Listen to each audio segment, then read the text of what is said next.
All right, so last week's discussion board, I asked for recent cybersecurity events, and there were a lot of them out there that people published. The Facebook one was in there. There were several notable incidents. One I don't know if anybody saw, or at least nobody put it on the discussion board.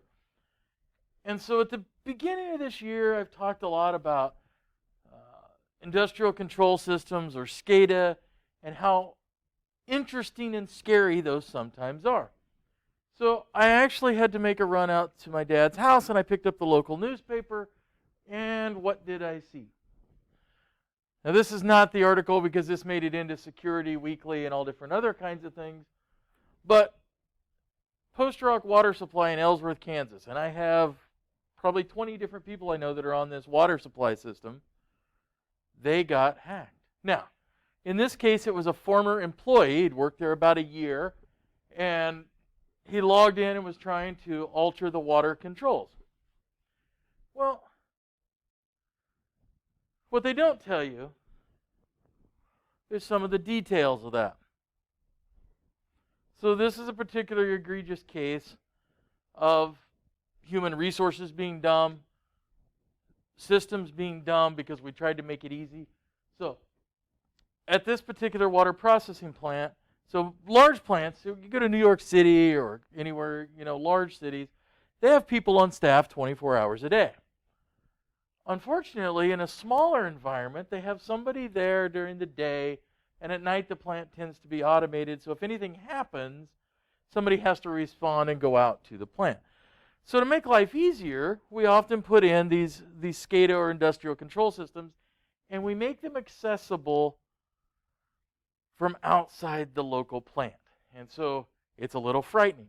In this particular case, my understanding after I did a little digging, because this is my home country and I got a little extra information, was they actually used something like TeamViewer, which you can get for free, sort of. You can get a trial personal use for free, but they were using it as their model of how to get in. And instead of even making multiple accounts because they didn't buy a professional version, they're using a shared login. Employees gone. Did they change the shared login credentials? No.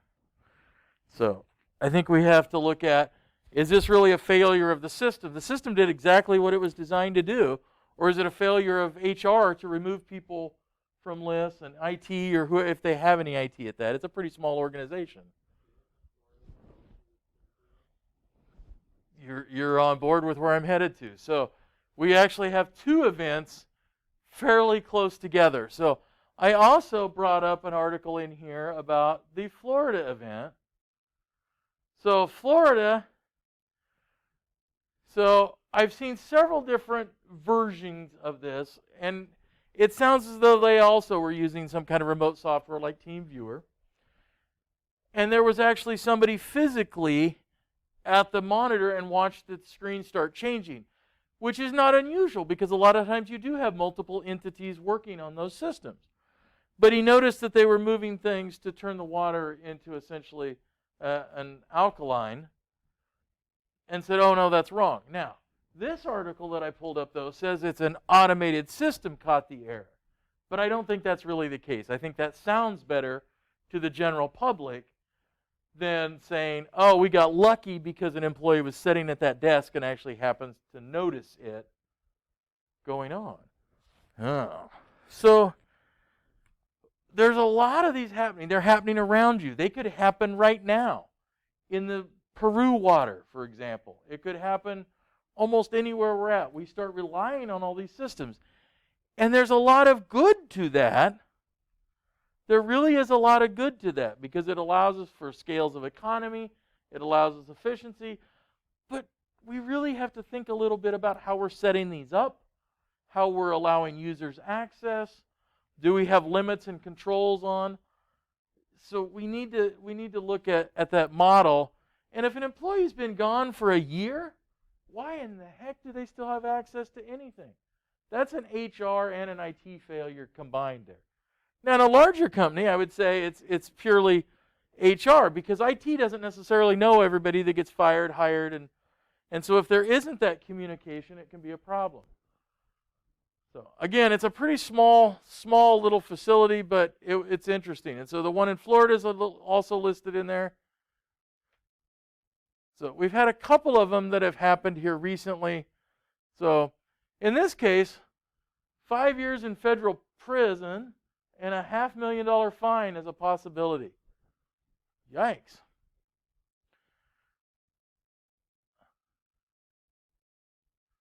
So I have a couple of different articles linked in there. So here's another one. This actually mentions both of them. So, and of course they obviously will say, oh, well, no, it didn't affect anybody, right? Because that's standard publicity. But this is literally 100 miles from us when you see that. So what I also, come back, comments. So the other thing I wanted to look at really quickly is not only are other countries trying to get into our power grid and be able to disrupt us, but I think we also have to realize that we are doing the same thing to other countries. We have become an offensive cyber weapons country rather than just a reaction to or prevention. And so this article, it's a little dated because it still mentions President Trump, so it's obviously from before January. But they look at how they've gotten into some of the Russian sites. Russia is probably one of the leading infiltrators right now into the power grid and municipal structures. They would very much like to be able to put essentially kill switches. And they've done it to some of their own countries that they are partners with. And we have examples of that. And usually what they're taking out is switches and transformers. They're not actually taking out the generation stations. So, but it's interesting the way this article was written is it also shows that we're trying to do the same thing. But we also find that there's a lot of Chinese, North Korean, there's a lot of different actors trying to get in there. The other thing that's interesting in that article is it actually references 2 nuclear sites not too far from us. So there was an incident at Cooper where they apparently got into some communications facilities, email, and they have been heavily targeting Wolf Creek Nuclear Power Plant just south of Topeka, Kansas, so about 125, 130 miles from us. So we're not immune just because we're in the middle of nowhere. And we think, oh, well, all right, well, we're a small school. Who's going to get a hold of us? Well, my mail this week had a surprise for me. So I have a graduate degree from Chadron, and I got a letter, and I get these all the time from the foundation saying, hey, give us money, give us money, give us money.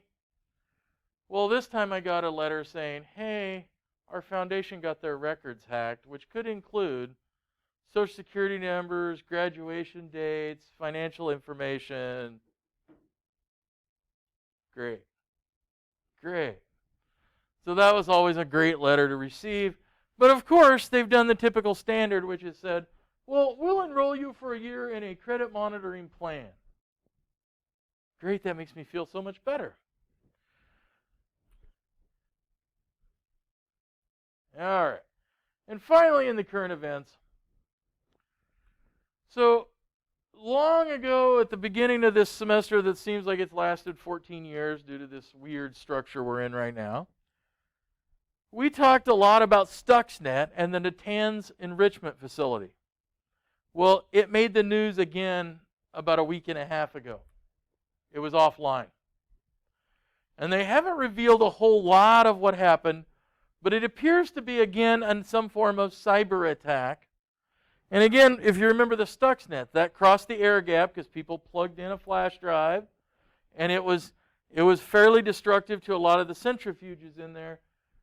And of course Iran blames Israel, which is very possible that they are the ones that did this if it was indeed an attack. So there's an article here, and it's truly interesting because we don't get mentioned much. And as it turns out, it appears that we were co-authors of the Stuxnet attack. My guess is if something happened in a cybersecurity attack, we were involved in it also, unfortunately. So It is. It is. And I have some mixed feelings. Do I want Iran to have nuclear capabilities? That seems like a bad idea. On the other hand, they're a sovereign nation. Do we really have the ability to go in and damage them? How would we feel if somebody came in and they did manage to get into Cooper and turned it off and said, we don't think you should have nuclear power, and we're Russia? How would we feel about that? So I always like to think about that in terms of it's not a black and white world out there, unfortunately. So, but I think it does a lot of things. It makes us think, what is going on? What other systems did they have that were vulnerable? How did this attack go? So I'm interested to see, and hopefully before the end of the class we'll get some more information about that we can use to further enhance this. All right.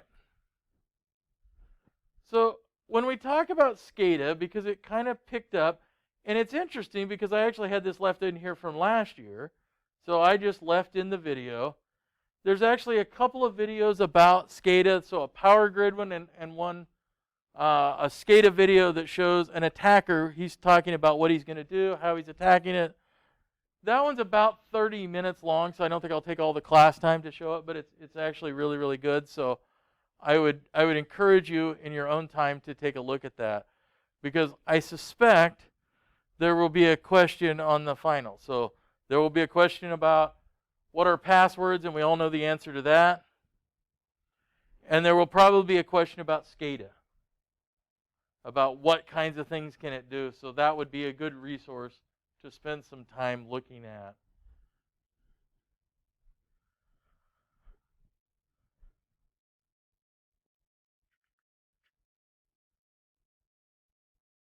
Nope, wrong one. Unless you guys want to talk about recursive functions. So we look at a couple of other things. So we've come up with a few solutions. Well, part of that we have to do is we need to figure out what we're vulnerable in. Where do we start? What are our assets that need to be protected?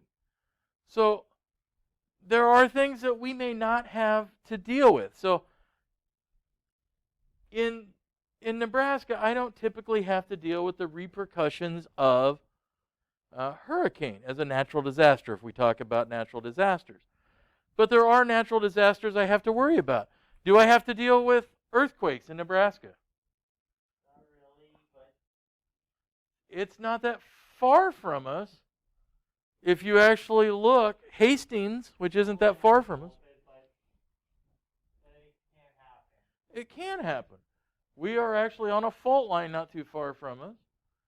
Hastings, actually not too far from us, had a 5.8 earthquake, and I believe it was 1960 or 62, somewhere around in there. So is it a possibility? Yes. Is it less of a possibility than a hailstorm? I would probably say so, or less possibility of flooding. So we're going to look at some ideas about how we start to process this. So a vulnerability assessment. So it's that odd state where we start looking at what can happen to us, what do we have that is at risk, how do we come up with a solution, and maybe what we really do. So there's not necessarily always a clear-cut answer. Sometimes we put other solutions in place. So as an example with your car, when you drive, you're taking a risk that you're going to have an accident of some sort. Well, if you've won the lottery, you probably said, well, I don't care. I don't need insurance on this beater Maserati, or Ferrari. If I get in a wreck, I'll just go buy another one. But most of us aren't that lucky. And most of us couldn't pay for somebody else's car if we ran into them right out of our pocket. So what do we do in that? We do a mitigation strategy by paying for what? Insurance. The college does the same with cybersecurity insurance. So it's a way that we let somebody else take on some of that risk for us.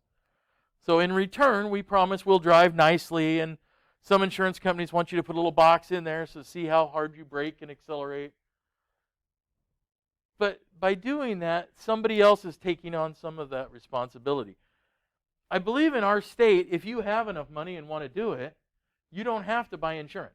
You can actually put a $50,000 bond up with the state, I believe, and you can use that as your insurance policy. But that doesn't necessarily always work really well unless you have enough money to do that. So we're going to look at a couple of pieces of this. So first we need to think about what has value at our business. What has value? So pretend I'm Peru State College. What is valuable about Peru State College? Student information. Okay, I will say so. So information's in there, our data. Do we have hardware that we need to protect or come up with a model? Probably a little less valuable. We have software, things like MyPSC, that we need to make sure that we're protecting. We have physical assets, so we have buildings. But I think honestly at Peru, the biggest issue we have is not, or the most vulnerable thing we have is not any of those, but people. People are an asset. How do I protect those? How do I protect that information? So think about Google. Google has facilities, right? But it's really that intellectual property they have that's truly valuable.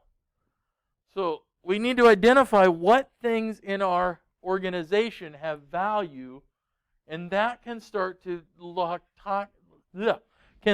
lead to that discussion about how we protect them. So we need to identify those values. So let's think about this. And here's kind of a really harsh reality for some people, but let's look at people on campus. Are certain individuals on campus more valuable than others in terms of economic value? Yeah. And they are harder to replace. So we spent 2 years trying to find a dean, but if I need a janitor, can I find somebody easier? Not that the janitor's job isn't important, but it's a how do I replace those and how critical that asset is. So we might want to look at how much revenue. So if I talk about our foundation, that foundation director that we don't currently have, we may have to see how much that generates. MyPSC, what is its value to us? What is the value of this classroom? So if this building got wiped off the campus by a tornado, what would it cost us to replace this number of classrooms? So what does that impact to us? So we can start creating a list. And a lot of times we use some kind of a numeric scale. We always want to put this into some kind of a numeric eval list so we can assign values. So you could do a scale from 1 to 10, 1 to 100, however you want to do it. There are models that will accommodate that. So mostly we're usually talking like a spreadsheet, right? Then we can start looking at what are the threats to those particular things. And so each line item is going to have a specific threat. How is that going to impact it? So, kidnapping our president, is that an issue? It's probably far-fetched on the list, but is it possible that that could happen? So, we'll talk about how we model some of those. So, we also need to think about who is going to be attacking us, what kind of methods might they be using. And when I say attackers, you also need to put in employees doing things accidentally. So Austin gets keys to the server closet, goes in, he sees a blinking light on a server, and so he just starts plugging in drives at random into it. Well, now our data is all scrambled. Was that done intentionally? No. But it is a threat or an issue. So that's why we limit access to the server closet. Not picking on you, Austin, but all right. So we might even do things like an attack tree, where we're essentially drawing a tree upside down. So we have an attack. How does it affect each branch upside down? So if you want to think about that as a visual. So these are not a comprehensive list, but it's certainly some we need to worry about. Natural disasters. Well, fires. We've been really lucky. I look around, a lot of colleges have had massive fires in things like libraries and other facilities. We've, knock on wood, been really lucky. But floods. Floods didn't necessarily impact our campus directly, But if we don't have water or sewer, does that impact our business model? Yeah. So what if we have espionage? Maybe one of our professors is working on a super secret model and that gets stolen by a Chinese spy. It could happen. So if we lose internet or we have firewall or we have extortion attempts, ransomware, software failures, what about if MyPSC, we figure out a giant bug in it and it unenrolls every student at Peru State College? Well, that would be a big issue. And how would you like to go to a school that couldn't even keep you enrolled in a class? Would that be embarrassing? So you're losing some value there. Well, we certainly have had to deal with theft before. We actually had some projectors. Now, you got to remember this is a few years ago, and the projectors were about 3 times as big as the ones up here. It was the size of a suitcase. And we had somebody walk out of this building with a projector. And they were probably 30, 40 pounds at the time. They were not light. What was truly interesting was it was in the criminal justice department, one of the classrooms they used. So it was most likely a criminal justice student stole the giant protector. Crazy. So, what about power? I know this year it's been pretty good, knock on wood, but we've had a lot of utility interruptions in the past. So you guys as students, we don't have a big enough generator to run the whole campus, so what do you guys have to do when you have a power outage? They send you an email saying, hey, go over to the AWAC and hang out because we don't have power. So they'll provide power there, and at the administration building where the servers are, hopefully they'll run. So we've had theft. We certainly have technical obsolescence because things outdate. And we're not really good at, and part of that's budget driven, but we're not really good at having a replacement schedule. We kind of stumble along until we have to replace things. So ideally, we'd have like a 5-year cycle on perhaps servers, where every 5 years we had a cycle that they'd replace themselves. But we know the realities of a small state budget, and that doesn't always happen. So sabotage, violence, vandalism. So we have to look at all of these. So this is that idea, that attack tree. So the original incident is stealing the car stereo. But to get that car stereo, they had to break the glass or steal a key or carjack you. Other things that may have happened, they grabbed your purse, or they grabbed your wallet, or they grabbed your change jar. Maybe they even made a copy of your ID so they could figure out where you live. And then they could actually come back in and go another level deep. So it sounds like a simple thing. Hey, they stole my stereo. But what else did they get? What other damage did they cause?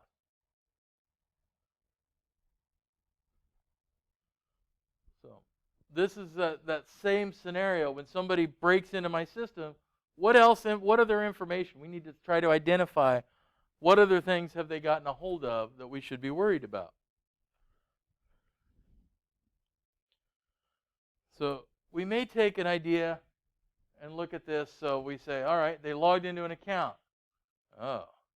But if they're in our system somehow, maybe they steal that password digest file. By that, they've got a hash of all our passwords. Could they then use that to reverse engineer those by doing rainbow tables? Yeah. Or we see the password structure, that gives them a little better way, and so then they could come in this way and find a password or get another one. Now they're in our voicemail system, so they just call over and say, hey, this is Brad from IT, and I need to log into your system, but I don't want to have to reset your password. Can you just give me your password so I can log in as you real quick? How many people respond to that and just give you a password? Frighteningly large numbers. Frighteningly large. And so at that point, maybe they did something else. Or we did our famous shoulder surf. Because now, all of us have these great video cameras in our pockets. And so a lot of places actually ban cameras on phones. If your camera can't be disabled or turned off on your phone, it doesn't go in that building. A lot of places you don't take the phones in at all. So I think about a prison. You're not allowed to take your personal cell phone in at all. It stays out in the vehicle. I'm going to guess Cooper over there has similar restrictions. A lot of companies do. And it's not because they want you to not be able to play on Facebook. Well, they do, but a lot of times it's some security considerations, because I can hang out with my cell phone and get 4-digit PIN codes off doors all day long, because it looks like I'm typing away. What I'm really doing is filming you, and then I go back, blow it up, and slow it down and watch you type in what the entrance key is. And that happens all the time. All the time. So I actually did that to a police officer just recently, because he thought that we would never be able to do it, and I bet that I could get into their police department. And I actually came in 2 different ways. So not only did I come in that way, because they have a security door with a keypad, I got the keypad that he had, and as it turns out, when we had to talk about it, guess what they all used? Shared login for a keypad punch.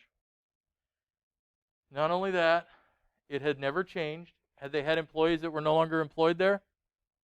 Yup. So anybody that had ever worked there or could guess this password. And the other sad thing, I don't know what they do in their cars, but it seems like a lot of them have crusty, dirty fingers. And you could actually see the smudges and the dirt on the keypad buildup. So it's pretty easy to figure out. The other way I walked in was in their door right by their dispatcher. So they've got a security door that's supposed to have a buzzer on it that apparently doesn't work. But the door wasn't installed correctly. The door has a giant gap. And I was able to actually take a hook and hook the door and just pull it right open. In fact, I did that quicker with that hook than what you'd be able to put a key in, turn it, and pop the door open. And all because somebody decided, well, we've got that door in there, it's sort of okay. And it has a giant gap in there that I can reach in almost any kind of wire object, metal object. It's not something that you would have thought about. So, we need to think about those vulnerabilities. We need to think about where we currently are. What are those things that we are weak at? And we need to assign some categories to it. And part of that is something called a risk assessment.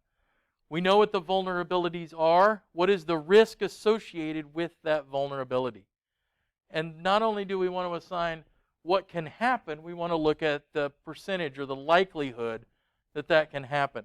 And that can let us prioritize where we're going to fund some of these research pieces. So we might use a 5-point scale like this, where there's no impact to catastrophic. So theft of a mouse attached to a computer, pretty minimal. Tornado destroys the entire office building and all the company's data because it's not stored anywhere else. That's pretty catastrophic. That company may be done. In the middle, malware, project research walks out the door. We lose an employee and that idea is actually his and it goes to another company. Again, that idea of it's pretty significant, and so we can assign some other pieces to it. So what do?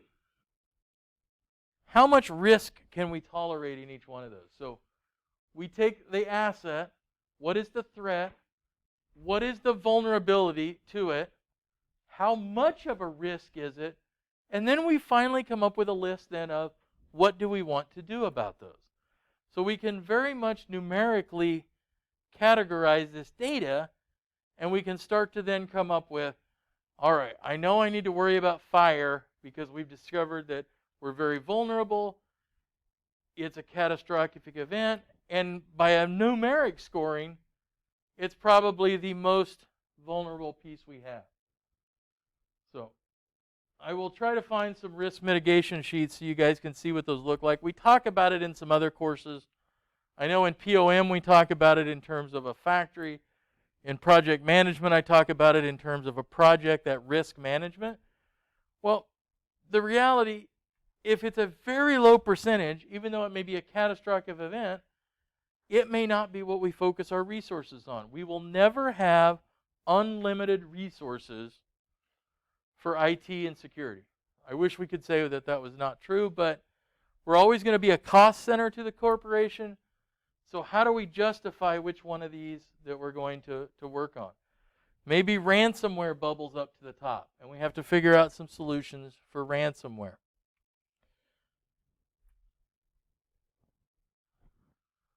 So on the network and computer side, we have a lot of things that we can use to start this idea.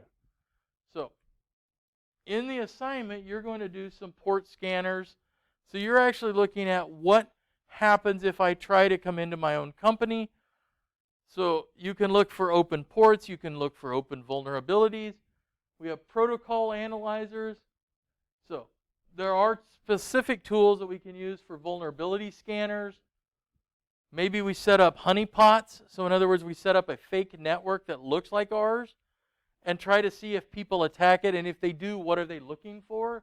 That gives us a little better way to do it. So maybe we hire people. So there's a lot of tool sets out there. The first pass, I'm going to say, of vulnerability scanning is good to do internally. But I think there's a lot more value to come in and hire somebody external. Because when you're in there, and you're in that position, or it's your company, anything that's wrong, we kind of get kind of defensive about, we ignore it, and we kind of go, well, no, that's not really going to hurt us because we haven't seen it. So the more eyes on it, in terms of, from a security lens, oftentimes we're going to see things that you would not typically see just by doing things yourself. So, port scanners, which are one of the first tools we use, port scanners go out, and each IP address not only has an address, but it's also got that port number between 0 and 65,535. There's 65,000 possible open ports. And that port scanner goes through and tries to touch each one of them and see which ones are open. And sometimes we have to have them open. If we're serving up email, we have to have a couple of ports open for that. Or if we're doing web traffic. So we've got a web server. It's got to have some ports open. But we don't need every port on that machine open by default. And sometimes that's what we see and we run into. So, weirdly, they're divided up into 3 groups. So the lowest group is kind of the well-known, reserved. So things like port 80 for web traffic, 443 for secure sockets. So there's a ton of those that you'll see pretty commonly. Between 1,000 and almost 50 grand are the registered ones. So a company might register a port and it's used exclusively. So by doing that, we know what port TeamViewer typically uses. And so we can register it. We can also examine it and see what's going on. And then these are kind of a private dynamic. You can use them for almost any purpose. So what it does is it looks and says, am I open, closed, or blocked? So in other words, do I show open, do I show closed, or do I just not show anything? Kind of that stealth model. And so here's a version of software. There's a lot of these out there. And we can actually see, in this case, it says there's 5 ports open. So 21 is open for file transfer protocol, 25 for simple mail transport protocol, and 110, and I don't know what the other 2 are because it scrolls down there, are open for POP3 or email.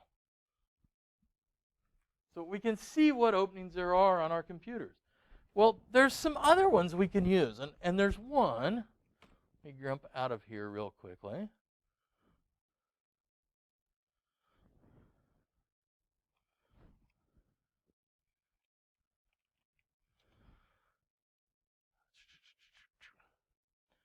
So this guy is kind of a security guru, and he has something called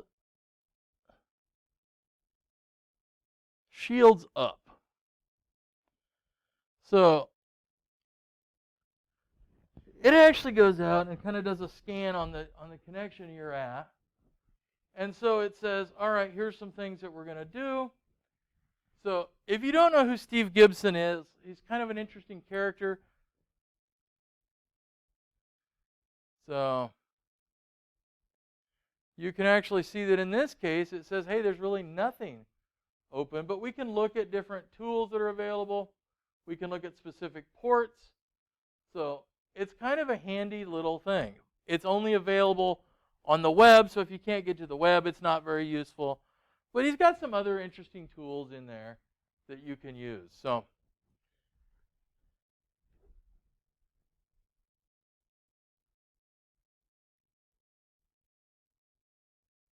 So if you have a spam email, you can actually decode it from stuff he's got. So it's kind of a great site to look at. So Gibson Research, Steve Gibson.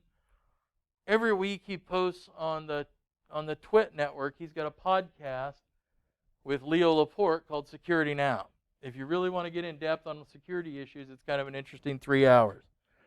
It will also lull small children to sleep if you want something to put them to sleep really, really quickly.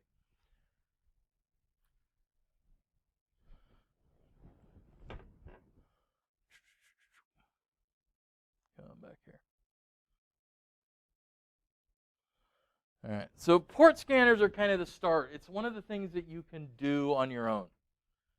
So there's a lot of versions of those out there. We can also get much more intrusive scanners.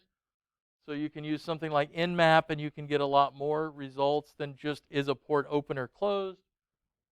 We can run very sophisticated tools. You can actually go out, and one of the best hacking tools is also a tool we can use on the good side. Or it's actually designed for good side and used for hacking, either way you want to look at it. So there is actually an entire Linux distribution developed around the idea of security. It's called Kali Linux, and you can go grab that, load it up on a machine, and you can do essentially anything you want to a company, from port scanning them, if you want to intercept Wi-Fi traffic. So it's a really great tool. We don't necessarily have enough time to experiment a lot with it in here. So, but you are certainly welcome to go grab it and try those kinds of things.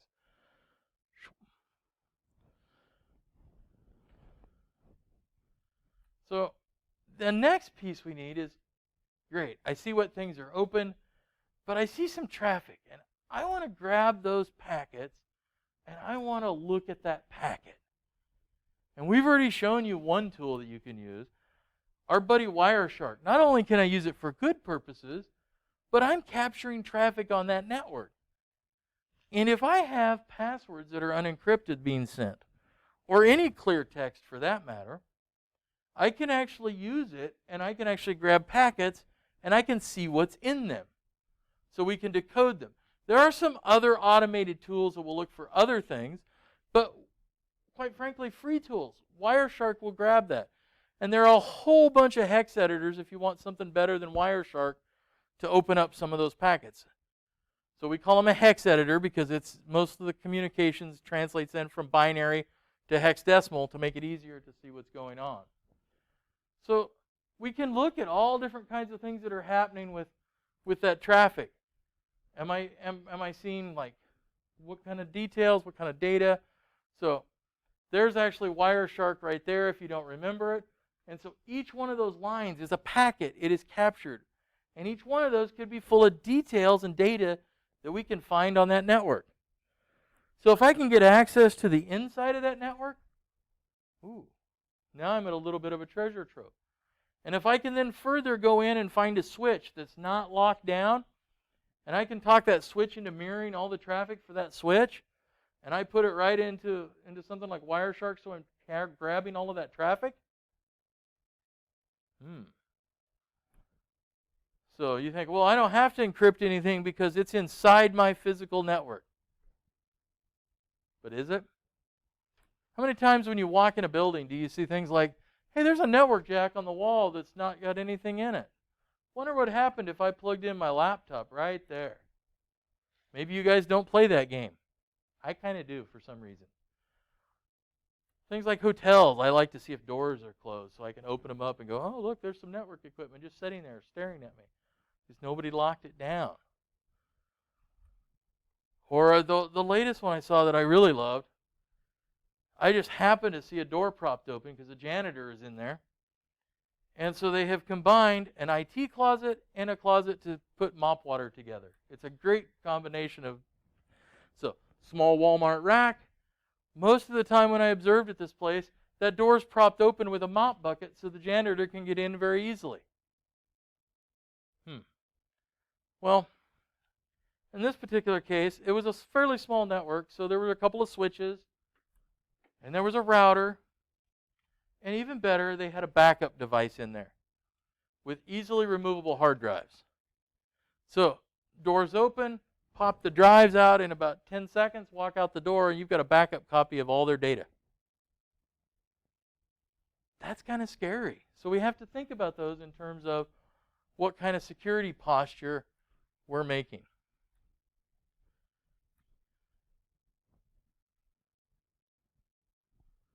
And then we have all kinds of other scanners. So we can purchase, so you can purchase from companies. You can go to SolarWinds and get a well, probably not SolarWinds. Let's not use them as a good example after their big hack. But there are services that you can buy vulnerability scanners from. And it's going to look for all different kinds of things. So depending on the scope and the scale and whether I have knowledge of the network or not. So if I have knowledge including things like an administrative username and password, I can put those on there where I'm scanning for all different kinds of things. I can look at components on the network, what the firmware versions are, what software versions are. And maybe that starts revealing some stuff because I start pulling that network and I go, whoa, these guys have a whole bunch of Windows XP machines that are popping up. What are those used for? Why are they on the network? Why do they have access to the network? And then you find out maybe that they run some CNC machines and there's not a physical way to replace those unless they replace the CNC machine and hundreds of thousands of dollars worth of equipment. All right, now I see why. How do I make a pathway around them? So the idea of vulnerability scanners is a lot of cases you can set and forget. In other words, turning it on, letting it run. But we have to do something with it. So it doesn't typically resolve anything. It points out those things. There are some that will update like security patches in Windows for you. They will update security patches. So if you've got Firefox version 37 or whatever version and it's up to 87, it will automatically update those for you. Now, here's where we run into a problem with that. A lot of special one-off software can't stand having things updated because it's not written for current hardware or software. And so I ran into this just the other day. There is a company that makes software for law enforcement that it's available in the patrol cars because we come back into the server. Well, the server needed rebooted after a while. Their program is really very leaky, might be the word. It's a big giant memory hog, and eventually it runs out of memory even though there's 64 gigs on the server it's on, and then it starts acting wonky and you have to reboot the server. Their program is not well written. Let's just phrase it that way. But there's a couple of updates. So there's some Windows updates that you have to push off and make sure don't run because they break it. There's now Java, because they use Java for a web interface. You can't update Java past a certain version. It's like, oh, great. Well, all right, we won't do that. We won't do this. So sometimes those automatic updates at those vulnerability scanners, we can cause ourselves some issues without realizing. So we put on a tool. Hey, it's going to do updates for every machine in our network. Whoa, whoa, whoa, stop. Examine what you're doing first before you just push the button on those kinds of things. So they sound really great, and for most small networks, they probably work really, really well. Larger scale networks, and especially if you have custom software or anything that's not from Microsoft or IBM, you might want to look at it. Even some of those tend to be an issue. Where I also ran into some weird ones. So power plants and all different kinds of industrial customers have to report back into the federal government about how much power they've generated, emissions, and all kinds of things. And they have a website that they will handily let you do that. Except, as we discovered, that website hasn't been updated in a long time. And when I contacted the tech, because we were having some issues getting data to upload, I got told this. Well, actually, you need to run it on Windows Explorer, version 10, from 2013. How safe is that? This is the federal government's website, and you're putting data in, and they're encouraging you to use a browser that's now 9 or 10 years old and full of security flaws. But you're uploading critical data to the federal government. Oops. There's been a lot of those, though. The best example of companies doing something really bad, and the federal government is one of those, When we had the Katrina incident down in New Orleans and that area many years ago, FEMA sent trailers down with computers in them for people to be able to log in and try to, come up with insurance policies, do all kinds of things. And FEMA had the great idea that these trailers are going to be loaded with computers with Linux on them. FEMA's own website to apply for benefits would only work with Internet Explorer. Oops. So again, it's that short-sighted sense, and that's what we want to try to avoid. Yes, we have tools that will do a lot of these things for us. We need to stop and think, though, before we do it, because it's not always easy to roll back. So it is kind of interesting to run some of those, though. You can see when new systems are logged in, when they get added, what software.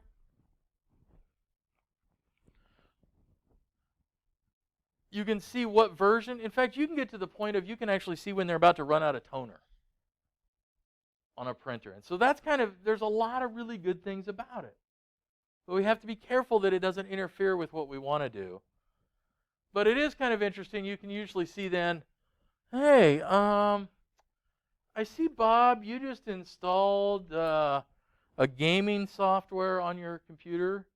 Don't think you need that on the work computer.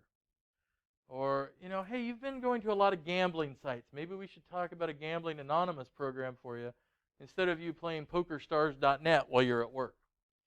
So a lot of times we can see those kinds of things. We can also see how they're communicating with each other, so systems, how they're talking to each other. So typically we have a couple of different terms. You'll see a network mapping scanner. So the most common one you're going to see is something called Nmap. So a lot of companies sell a graphic user interface, and the base engine is a free thing called Nmap. Nmap actually has a GUI. It's not real great, but it works. But companies package on top of that. So it tracks data, it tracks how all your things are connected, and you can actually get a pretty good representation of your network off of something like Nmap. So a wireless scanner. So we may look at what wireless activity is going on. Sometimes built into, depending on our network, if we're running something like Meraki, and I think the Aruba stuff that we have here can actually do its own network wireless scan. So you can scan for rogue access points. You can look at bandwidth. You can do what we're called heat maps. In other words, what your Wi-Fi strength level is in different areas. So thank you, Apple Watch, for being a pain in my butt. So it's not a bad idea to look at. Now here, we're probably a little less vulnerable. If somebody has a Wi-Fi device parked in their dorm room, it's pretty apparent. And we don't have a lot of other buildings. But if I'm in a building and I've got 10 different companies on 10 different floors, that Wi-Fi can get pretty ugly pretty quickly. And so we might want to make sure that our employees are doing what they should. And nobody's playing with things like, pineapples and creating fake accounts and traffic. So then we may have a configuration, so you're doing kind of a compliance audit. And so industries a lot of times will have some of these. So in the power generation, there's something called NERT, and they have guidelines of how things need to be configured. So we're down to the idea of how long is a computer on before it shuts the screen off and you have to re-log in your password. What kind of password rules do you have, or biometric rules?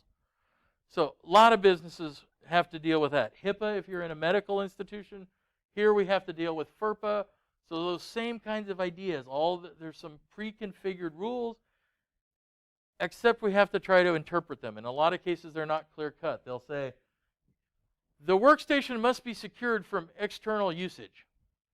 What does that mean? Does that mean every 2 minutes it has to log off, or it logs off immediately? Or can it stay on all day long? And so some of that's up to interpretation of how that works. So there are some times when you'll see that interpolation piece. So this is, I'm not sure which company this is, Tenable's whatever security thing. So this is a vulnerability scan that's went through, and it also pulls all your active policies, and it looks at every possible thing it can. Those are not cheap. This is typically where you hire a company to come in and do this kind of a scan. couple of reasons why. It gives you a slight defense. Hey, we hired the best experts, and that's what they said was our policy needed to be. Not that that will stop it if it's a serious issue, but it gives you a little bit of defense in there. You're bringing in people willing, hey, I wrote that policy about password log-offs, and it's the best damn policy ever. Well, it removes that because those security consultants are kind of an external entity. And so they can be, in some cases, they can be the heavy lifter or the bad guy also, because they can say things that your IT department can't. So you could come in and they could say, well, all the accounts were really good except the CFO's. And here's the reasons why his account needs to be changed. If you as the IT person went up and said that to the CFO, you'd probably get fired. On the other hand, if you have an external company, it just adds to that documentation and it adds to that abstraction a little bit, so we can hopefully get things done and get them done correctly. And it's always a good idea. You have another eye on where you're at. You may hire, so if I'm in the nuclear generation, I probably hire a firm that's what they specialize in. Or if I'm in education, I hire a company that specializes in security and compliance for the education industry. Certainly if I'm in healthcare, I find one that doesn't mean they have all the answers, but they've got a lot better idea or a picture of where they need to go and where you need to go. All right, so for this week,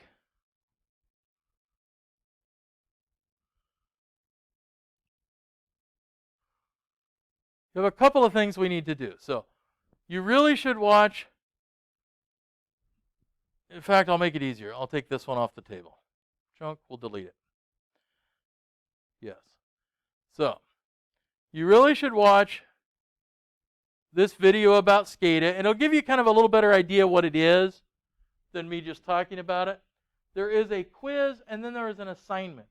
So remember, you have to go all the way into the book to try to get to the end of these, and I wish Cengage didn't have that weird quirk, so you need to do 2 parts of that. And what you're going to be doing is sending in screenshots then of you doing these 2 assignments. So you can do screenshots, post it in a single Word document, and send that in. So you're going to use an online port scanner, and then you're going to use a local scanner. That local scanner, you will need administrative rights because what you're installing is Nmap. And you're going to use the graphical version of Nmap. So it's just a taste of it. You're not going to run everything and do everything, but it'll give you a taste of what Nmap can do. There's a SCADA video that will take you about 25 minutes or so to watch the video. Please do so. I am fairly confident in the hint, you should do that something from that video will probably be applicable to your final. Is that subtle? Got it. All right. Then you have the Microsoft Baseline Security Analyzer and a vulnerability scanner to do in the lab simulations.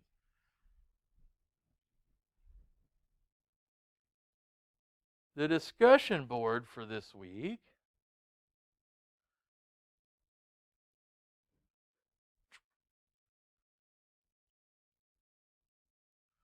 So I make you look at SCADA. So, hey, that video might be very useful to at least launch into that idea at SCADA. So I think it's a great tool. I love the idea of automation. I love the idea of convenience. I love the idea of making things as efficient as possible and avoiding repetitious work. And it scares the crap out of me all at the same time. So that is our assignments for this week. On a good note, we're really 3 weeks out and you guys are done for the semester.